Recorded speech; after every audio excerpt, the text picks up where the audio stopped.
오늘도 주의 은혜와 축복이 여러분의 삶의 자리에 넘쳐나게 되시기를 주님의 이름으로 축복합니다. 지혜롭고 현명한 사람들은 내가 얼마나 오래 사느냐에 대하여 그렇게 연연하지를 않습니다. 오히려 지혜롭고 현명한 사람들은 오래 사는 것에 연연하는 것이 아니라 오늘 단 하루를 살더라도 어떻게 살 것인가, 어떤 의미를 가지고 살 것인가에 대하여 고민하면서 살아가는 사람들이라고 얘기할 수 있을 것입니다. 왜냐하면 인간의 수명이라고 하는 것은 신의 영역입니다. 내가 얼만큼 살아가야 되느냐, 내가 몇 살 동안 사느냐, 내가 얼마나 오래 사느냐, 이것은 신의 영역인 동시에 하나님의 절대적인 주권이기 때문에 우리가 우리의 생명을 가지고 이렇게 늘렸다 줄였다 이렇게 할 수 있는 것이 전혀 아니기 때문에 그렇습니다. 누가 염려함으로 그 키를 한자나 더 할 수 있으며, 누가 노력한다고 해서 자기의 생명을 더 연장시킬 수가 있겠습니까? 이건 당연히 하나님의 절대적인 주권 속에 있는 신의 영역이기 때문에 그렇습니다. 건강하기 때문에 오래 살고 약해서 일찍 죽는 것이 절대 아닙니다. 우리에게 주어진 신이 우리에게, 하나님이 우리에게 주어진 그 수명의 시간이 다 정해져 있기 때문에 그렇습니다.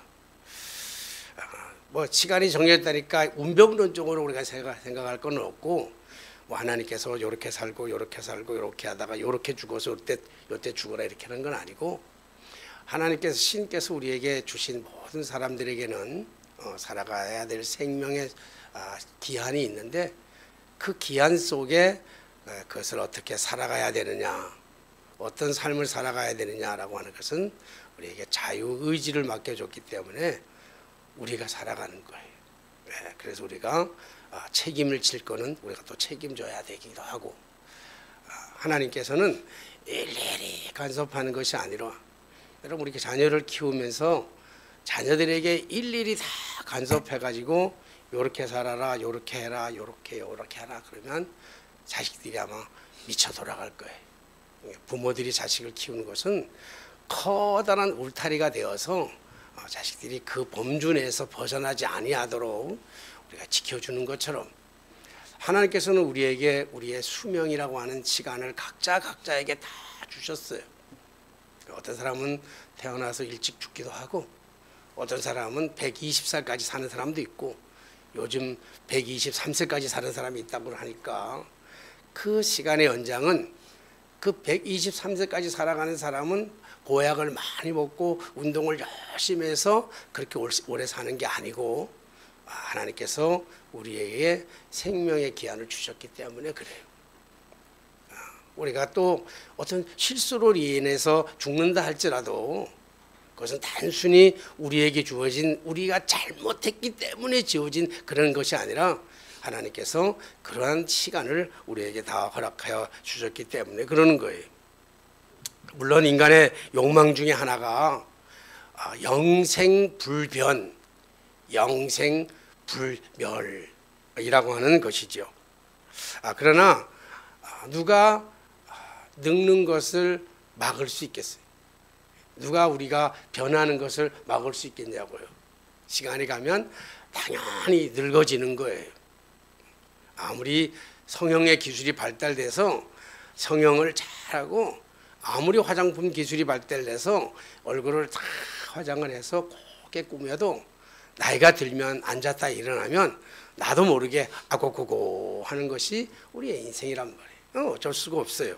그러니까 모든 인생은 다 변할 수밖에 없고, 또 모든 인생은 영생불멸할 수가 없는 거예요. 영원히 살아갈 수 있는 사람들이 없단 말이에요. 이 땅에 살아가는 동안에. 물론 우리가 예수 믿는 사람들은 영원은 저 하나님의 나라까지를 얘기해서 영원히 산다고는 하지만, 우리 이 땅에 살아가는 동안에는 영원히 살아갈 사람이 없는 거예요. 원인은 다 다르지만 하나님이 개인에게 허락하신 수명이 다 있는 거예요. 진시황도, 중국의 진시황도 영원히 살고 싶어가지고 불로초를 구하러 다녔지만 불로초를 구하지 못하고 불로초를 못 먹어서 죽은 게 아니고 인간의 진시황의 생명의 시간표가 다 됐기 때문에 하나님께서 데려가신 거예요. 신께서 데려가신 거란 말이에요. 그러니까 지혜로운 사람, 현명한 사람들은 얼마나 오랫동안 살아가느냐 여기에 관심을 갖지 않아요. 그러면 우리가 왜 보양식을 먹고 왜 우리가 운동을 하고 또 우리가 영양제를 먹어야 되는 이유가 뭐냐라고 한다면 그거를 먹었기 때문에 그렇게 운동을 했기 때문에 우리의 생명이 연장되는 것이 아니고 생명을 연장하려고 하는 것이 아니고 하루를 살더라도 내일 하루를 살더라도 그 하루가 보람 있게 의미 있게 건강하게 행복하게 살기 위해서 우리가 영양제를 먹기도 하고 보양식을 먹기도 하고 헬스장에 가서 운동도 하는 것이 그러니까 그걸 했기 때문에 내 생명이 길어진다. 이건 착각이란 말이에요.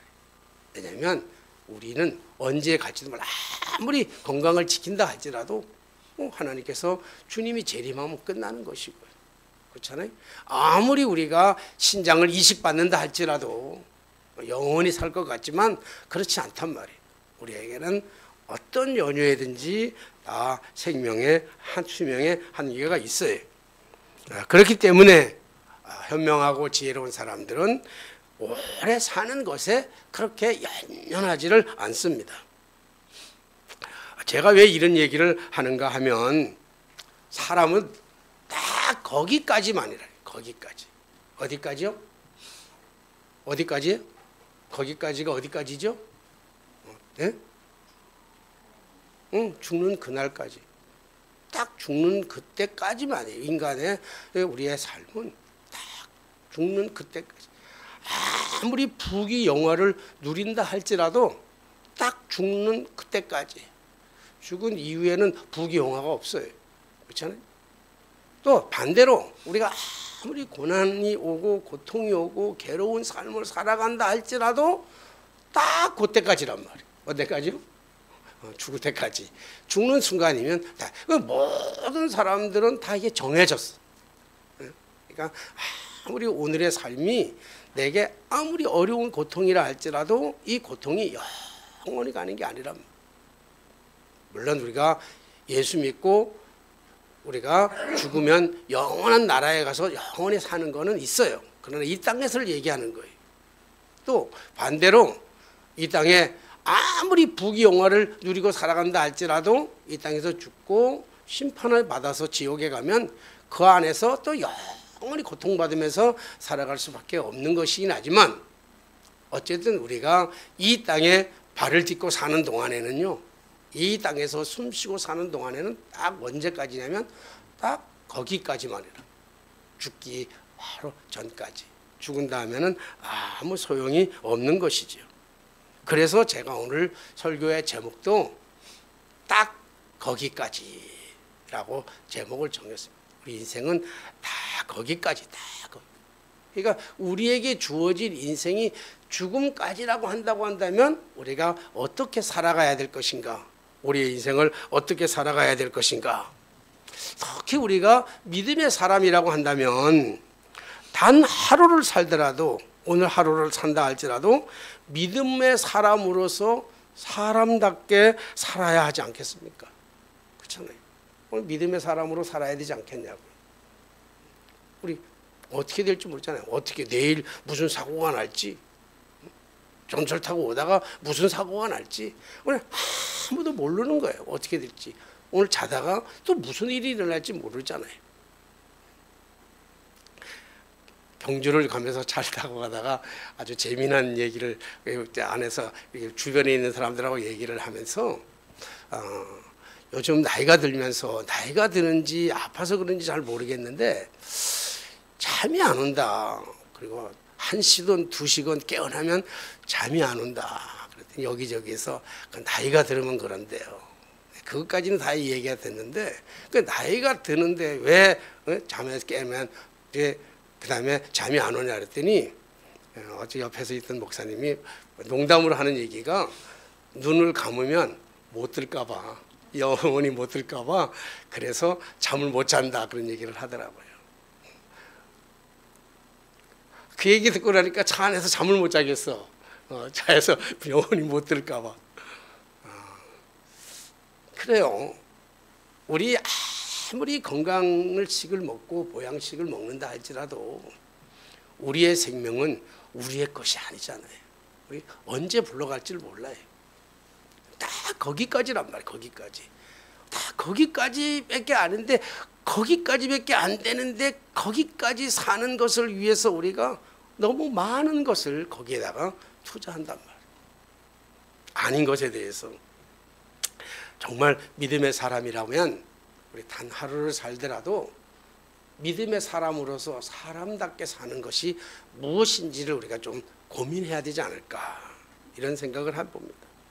그렇다면 어떻게 살아가는 것이 믿음으로 살아가는 믿음의 삶을 살아가는 사람답게 살아가는 법일까? 우리 궁금하잖아요. 성경은 말씀해주고 있어요. 오늘 아하방은요 영원한 보좌의 자리에서 영원히 살 것이라고 생각했어요. 그가 자기의 생명이 한계가 있었다고 한다면 자기의 생명의 기한을 알았다고 한다면 그렇게 살아가지는 않았을 거예요. 내 죽음이 거기서 끝났다고 한다는 사실을 알았다고 한다면 굳이 나봇의 포도원을 갖기 위해서 그렇게 악랄한 짓은 하지 않았을 거 아니에요. 우리 내일 우리가 죽는다고 한다면 오늘 악랄한 삶을 살겠습니까? 나봇은 영원히 살 거라고 생각했을 거예요. 그렇기 때문에 나봇이 아니라 아하방은 그래서 나봇의 포도원을 탐하는 거란 말이에요. 욕심을 갖게 되는 거잖아요.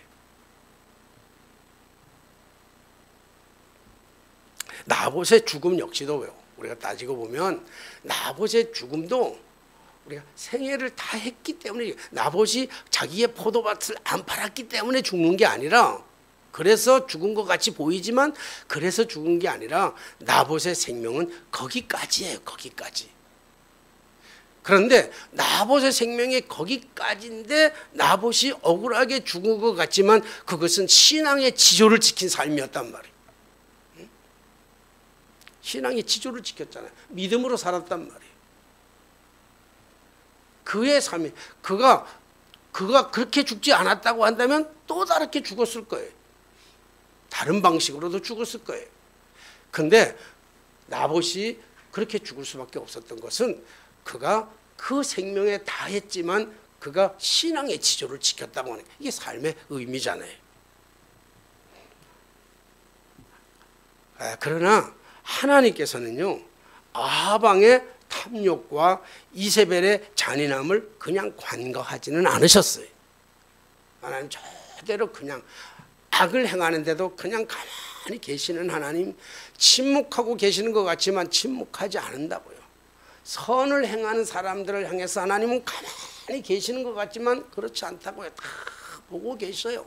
다 계산하고 있어요. 내가 오늘 억울한 삶을 살아가는 것 같지만 왜 이렇게 억울한 삶을 살아가는데 내가 이렇게 분통이 터지고 억울해서 분노와서 화를 내는데도 왜 하나님은 침묵하고 계시느냐라고 얘기할지 모르지만 하나님은 여전히 그 모든 일을 다 계수하고 계실 뿐만 아니라 악한 사람들을 다 계시하고 계세요. 농부가 잡초가 자라는 거 다 보고 있다고요.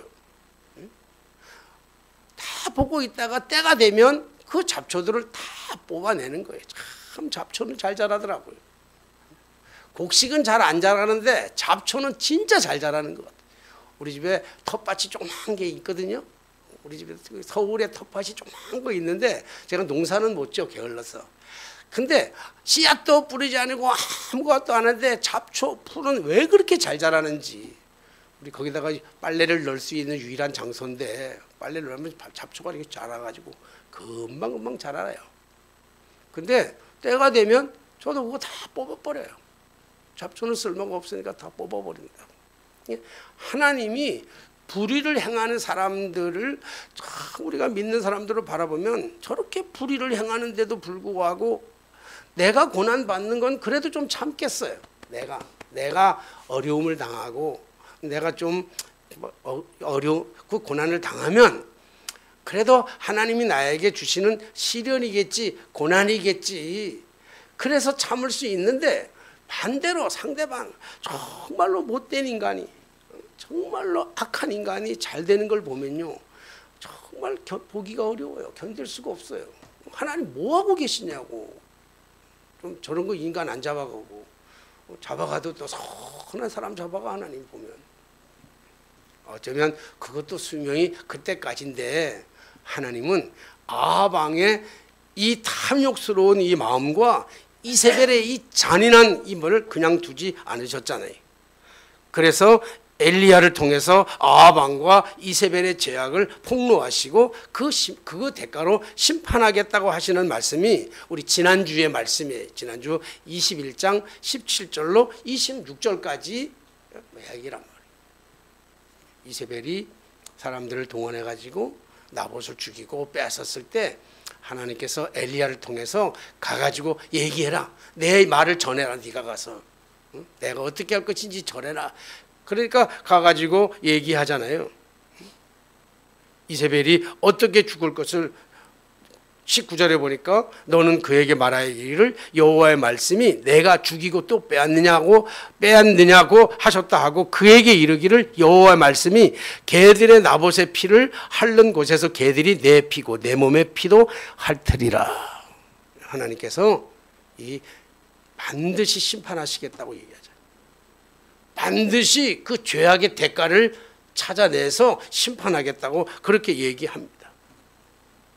그 말을 들은 지금 아합이 오늘 반응을 보는 거예요.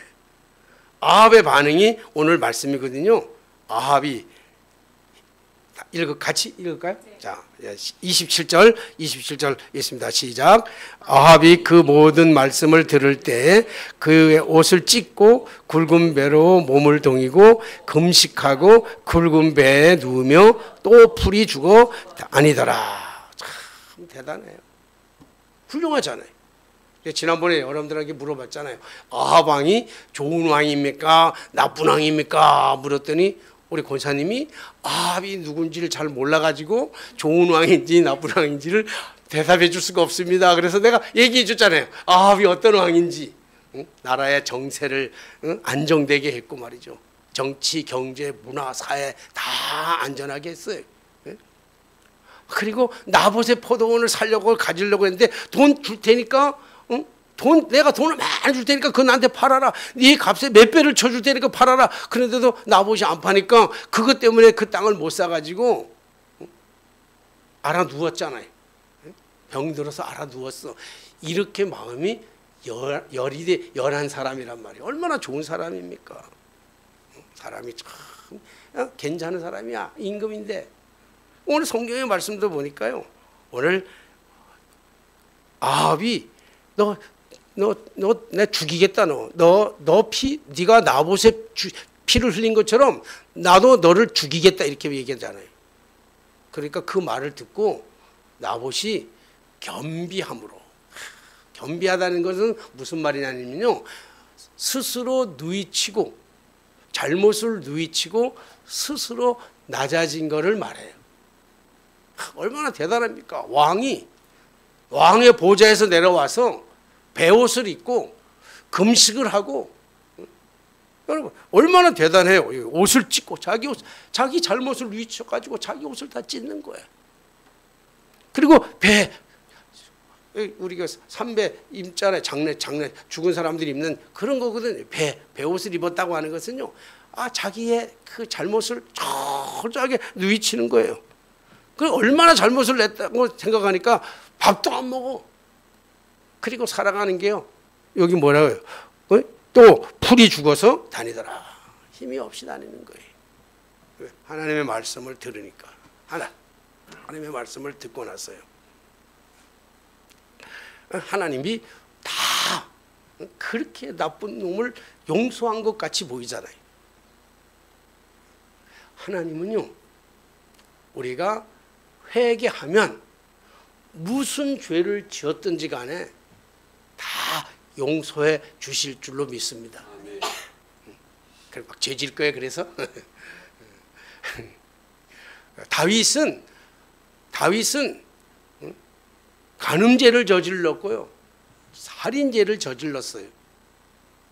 그런데도 불구하고 그가 하나님 앞에 회개했더니 용서하시잖아요. 용서뿐만 아닌 게 아니에요. 다윗을 가리켜서 이는 내 마음에 합한 자라 이렇게 얘기했다. 그러니까 용서, 죄를 어떤 죄를 졌다 할지라도 그 죄에서 돌이켜서 회개하면 하나님은 용서 못할 것이 없단 말이에요. 다 용서해 주시는 하나님이에요. 그러니까 오늘 여기에 보니까 이 아방이 스스로 겸비해서 스스로 잘못을 뉘치고 그리고 스스로 낮아졌는데, 그러니까 하나님이 뭐라고 그러냐면 여기 하잖아요. 29절에 28절에 보니까 여호와의 말씀이 디셋 사람 엘리야에게 임하여 이르시되, 다시 말씀하셨어요.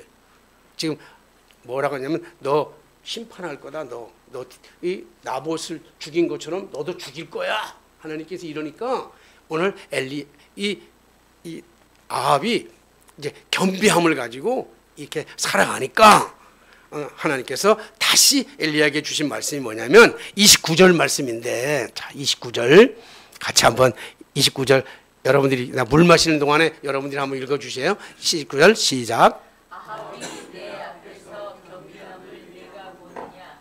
그가 내 앞에서 겸비함으로 내가 재앙을 저희 집에 내리느냐? 그 아들의 죄야 그의 집에 재앙을 내리리라 하였다. 네, 잘 읽어주셔서 감사한데 용서했어요, 안 했어요? 지금 하나님이 아방의 겸비함을 보시고 그를 용서했어요, 용서 안 했어요?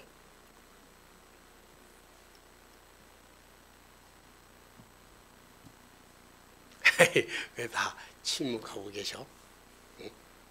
저는 이 말씀을 읽으면서요 참 충격을 받았어요. 이 말씀을 읽으면서 하나님은 정말 뒤끝이 장렬하신 분이네, 이런 생각이 드는 거야. 용서한 것 같은데 훨씬 몇 배로 큰 그 대가로 심판의 말씀을 해 주신다고 하고 있다고요. 자, 보니까 내 앞에서 지금 아방이 내 앞에서 겸비함으로, 겸비하다는 것은요 아까 얘기했잖아요. 스스로 자기의 잘못을 누이치고 스스로 낮아진 걸 얘기해요. 겸비하단 말이에요. 겸비함으로 내가 재앙을 저의 시대에는 내리지 아니하고 저가 살아가는 동안에 내리지 않는다고. 아방이 살아가는 동안에 죽을 때까지는 하나님께서 저의 겸비함을 보았기 때문에 저가 죽을 때까지는 하나님이 절대로 심판하지 않겠다는 거예요. 평안히 죽게 만들겠다는 거예요. 그럼 그러면 되는데, 용서가 되는데 그 다음 말씀이 너무 무섭잖아요. 내리지 아니하고 저의 시대에는 내리지 아니하고 그의 아들의 시대에야 그의 집에 재앙을 내리리라. 이 얼마나 잔인하고 얼마나 무서운 말씀이냐고요. 재앙을 내가 받았으면 좋겠어요. 내가 다 받았으면 좋겠어요. 나는 내 재앙이, 내 벌이 우리 아이들한테는 안 갔으면 좋겠어요. 가난이 우리 당대로, 내 당대로만 끝났으면 좋겠어요. 나는 우리 아이들한테까지도 가난이 물려가지 않았으면 좋겠어요. 우리 아이들도 가난하게 사는 것을 원하지 않아요. 이게 부모의 마음 아닙니까? 그렇잖아요. 나는 잘 살고 나는 호의호식하고 나는 행복하게 살아가는데 우리 아이가 살아가는 삶의 그 과정이 저주를 받는다면 좋겠냐고요. 아니잖아요.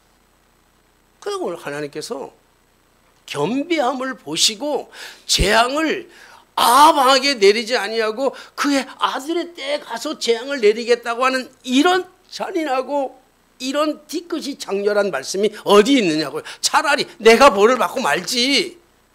내가 죽고 말지. 내가 대신 죽지. 우리 애가 아프면 부모들이 온전한 부모라면요, 내 아들을 살리기 위해서 내 간이라도 내 심장이라도 띄워주고 싶은 게 부모의 마음 아니겠습니까? 그렇잖아. 살릴 수만 있다면. 근데 오늘 성경의 말씀에 보니까 내 당대에는 잘 살아. 내 당대에는 겸비함으로. 근데 아들의 시대에 가서 그 집에 재앙을 내리겠다는 거예요. 이게 얼마나 하나님이 무서운 경고의 말씀입니까? 아니, 왜 이러냐고요. 난 이 하나님의 이 잔혹한 심판, 이 정말로 뒤끝이 장렬한 것을 장렬하게 내리는 이 저주를요, 이 저주잖아, 저주. 아니, 이게 이해가 안 가는 거예요, 이게. 무슨 말이, 그런 말이 있습니까? 말씀을 이해가 안 갈 때는요, 또 이걸 들고 붙들고 씨름해야 돼. 한 주간 동안 씨름하는 거예요. 아니, 왜 그럴까? 왜? 아니, 아방이 잘못을 누이치고 낮아졌는데 왜 그 아들의 때에 가서 망하게 하느냐고요, 심판을. 아들이 무슨 잘못을 했다고. 왜 그랬을까? 보니까 말씀을 묵상하다 보니까 그는 각성은 했는데, 각성했어요. 겸비함이라고 하는 거는 각성이야. 자기의 잘못을 누이치는 거예요. 내가 잘못했구나. 그래서 낮아지는 걸 가지고 우리는 각성한다 그래. 각성은 했는데 뭘 못했냐면 회개를 안 한 거예요. 회개는 안 했어요. 우리 신앙생활 하면서요, 각성은 하는데 회개 안 하는 성도들이 참 많아요. 부흥은 각성과 회개가 같이 일어나는 거예요. 회개라고 하는 건 뭐예요? 회개라는 건. 각성이라고 하는 건 겸비함으로 스스로 누이친다고 한다면요, 회개라고 하는 것은 돌이키는 거예요. 하나님께로 돌이키는 거예요. 그가 잘못했다는 사실에 대해서는 인정을 하지만요, 하나님께로 돌아가지는 않았다고요.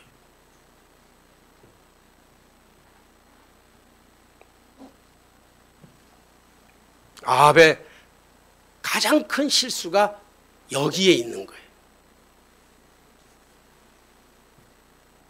여러분, 아합의 가장 큰 실수가 뭐예요? 아합이 회개하지 않았다는 얘기는요, 그가 신앙으로 돌아가지 않았다는 거예요. 바알 신앙 그대로 살았어요. 바알 종교 그대로 살았어요. 잘못은 누이치지만 바알 종교 그대로 살았다고. 하나님께로 돌아가야 되는데, 하나님께로 방향을 맞춰야 되는데, 그러니까 오늘 아합이 자식에게 뭘 물려줬는가 하면 신앙의 유산을 못 물려줬다고요. 권력과 재물은 물려줬어요. 권력과 재물을. 뿐만 아니라 나봇의 그 좋은, 자기가 그렇게 탐했던 나봇의 포도원은 아들한테 물려주었다고요. 권력도 물려주고 재물도 물려주고요, 건강도 물려주고요, 포도밭도 물려줬어요. 근데 뭘 물려주지 못했나요? 신앙을 물려주지 못했다고요. 이것이 심판의 저주의 결과란 말이에요. 우리 자식들 때 내 당대만 잘 사는 게 아니라 자식이 잘 살고 못 사는 거는요, 내 당대에 자식들에게 뭘 물려줄 거냐고요. 여러분, 이 세상에 가장 위대한 유산이 뭐예요? 뭐가 가장 위대한 유산입니까? 아파트 물려주는 거 좋지요. 응? 아파트 한 채씩 물려주면 참 좋지요. 그게 뭐 나쁠 수 없잖아요. 땅을 물려주면 좋지요. 주식을 물려줘도 좋고요. 현찰 물려주면 더 좋고요. 건강도 물려주면 좋잖아요. 그런데 아파트나 땅이나 현찰이나 건강만 물려주면 그게 저주란 말이에요. 신앙을 함께 물려줘야 된단 말이에요. 신앙을 함께 물려줘야 돼요. 신앙의 유산을 물려줄 수 있는 부모가 진짜 현명한 부모란 말이에요. 엊그저께 우리 집에 아들이 와가지고 밥을 먹는데, 밥을 먹으면서 자기의 신앙관도 쭉 얘기를 해요. 주님의 모든 게 주님의 뜻입니다. 그러면서 쭉 얘기하다가 결정적으로 뭘 얘기하냐면, 엄마 아빠는 참 성공적인 삶을 살았습니다. 그러더라고요. 깜짝 놀랐어요. 아빠가 성공적인 삶을 살았다는 게 깜짝 놀랐어요. 그래서 우리가 뭘 성공하며 살았냐 그랬더니,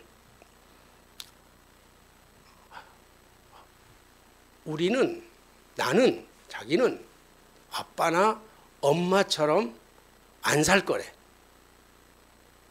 그렇게 살아갈 수도 없고 살 수도 없고 그렇게 절대로 안 살 거래. 근데 엄마 아빠가 살아온 그 삶을 보면 존경스럽대. 그래서 존경한대. 자기 얘기지만 아마 우리 사형제가 다 엄마 아빠를 존경할 겁니다. 그렇게 얘기를 해요. 그러면서 하는 얘기가, 엄마 아빠를 존경받고 자식들에게 존경받는 부모가 얼마나 되겠습니까?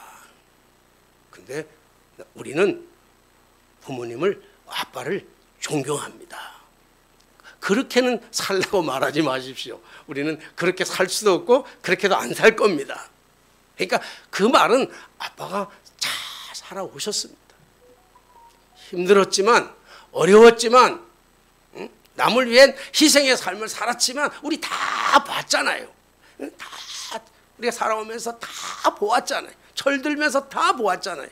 근데 아빠의 삶은 그냥 잘못된 삶은 아니고 성공된 삶입니다. 끝났어, 그 한마디면. 더 이상 무슨 말이 더 필요하겠어요. 아이들한테 아파트는 못 물려줘도, 땅은 못 물려줘도, 돈은 못 물려줘도 그렇잖아요. 그래도 우리 아이들에게 신앙은 유산으로 물려주는구나. 신앙은 그래도 안 보는 것 같아도, 안 듣는 것 같아도, 예배 시간에 좀 늦게 오는 것 같아도 그래도 다 듣고는 있고 다 배우고는 있구나. 그리고 저 삶이 힘들고 어렵지만 그 삶이 의미 있는 삶이고 보람이 있는 삶이고 하나님의 자녀답게, 목사님답게 살아가는 그런 삶을 살아냈구나, 이 얘기예요. 그러면 됐죠, 뭐. 그죠? 그러면 잘 살았잖아요. 그래도 못 살았나요? 예? 아파트 못 준다고 못 사는 거예요? 참 잘 살았다. 오늘 죽어도 내일 죽어도 영안은 없어. 영안이 없는 거예요. 너무 감사하죠.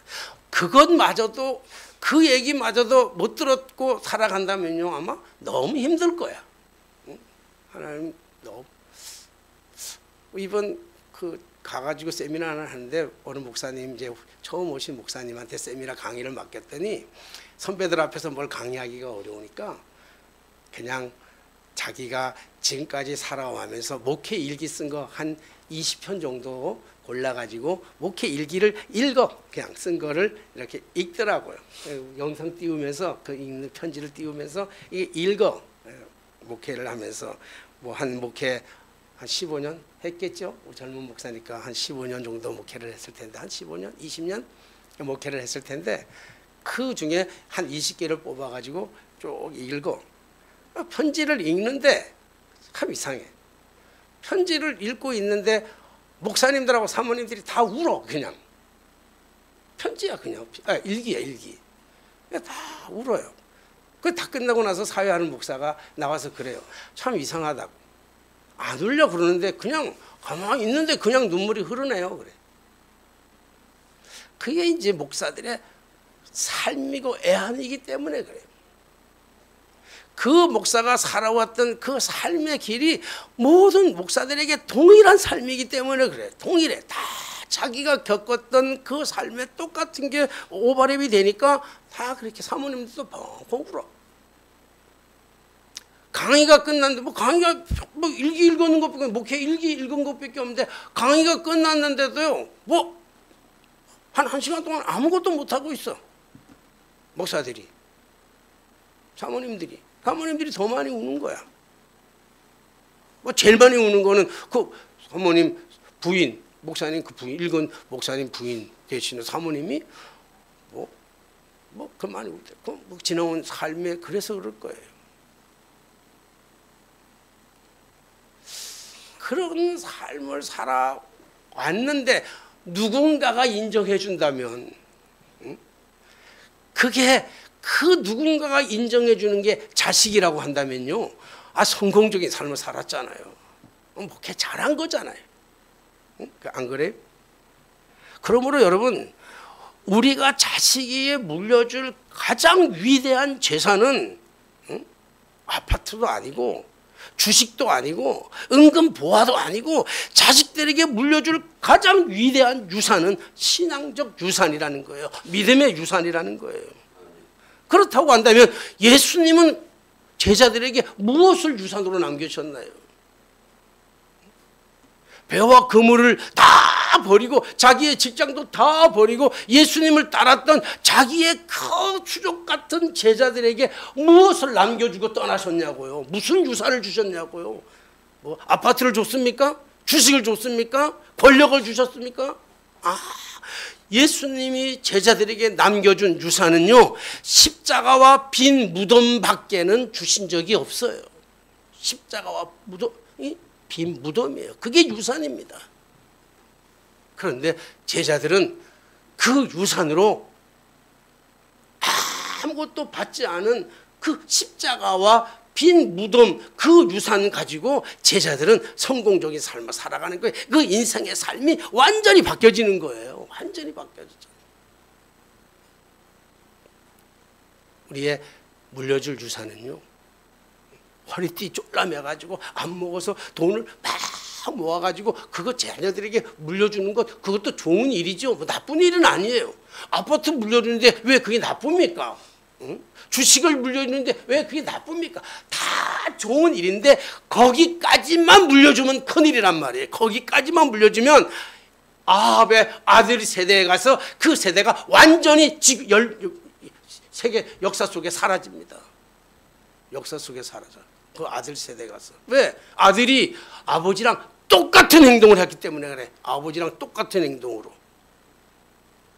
바알 신앙을, 종교를 섬기고 아버지보다 오히려 더 악랄하게 그가 신앙생활을 하는 거예요. 사는 거예요. 그러니까 멸망하는 거예요. 하나님이 그거 얘기하는 거예요. 그거 얘기하는 거예요. 겸비함을, 낮아지고 누이치는 거 그거 아니야. 그것만 가지고 되는 게 아니란 말이야. 돌아서야 된다는 거예요. 오늘 하나님 말씀은 돌아서, 하나님께로 돌아서라고. 하나님 중심으로 살아갈 때, 하나님 중심으로 살아가면, 회개하면 어떤 죄를 졌다 할지라도, 무슨 죄를 졌다 할지라도 하나님은 용서하신다고요. 아멘입니까? 하나님 용서하시는 하나님이야. 우리 그래서 좋아하잖아요. 근데 회개하지 아니하고 각성만 하면, 겸비만 하면 나 때는 넘어가. 나 때는 넘어가지만 여러분, 자식 때의 멸망, 그거는 막아야 되잖아요. 그거 막아요. 오늘 조용하게 말씀을 정리하면서 여러분들에게 묻습니다. 여러분들은 다음 세대에다가, 다음 세대, 자녀가 없는 사람들은 다음 세대지요. 뭐. 다음 세대에다가, 자녀가 있는 사람들은 자식들에게 무엇을 남겨주시렵니까? 무엇을 남겨주시려는 거예요? 우리가 평생 예수 믿는다고 살아왔는데, 하나님 바라보고 살아왔는데, 우리가 자녀들에게 무엇을 남겨주고,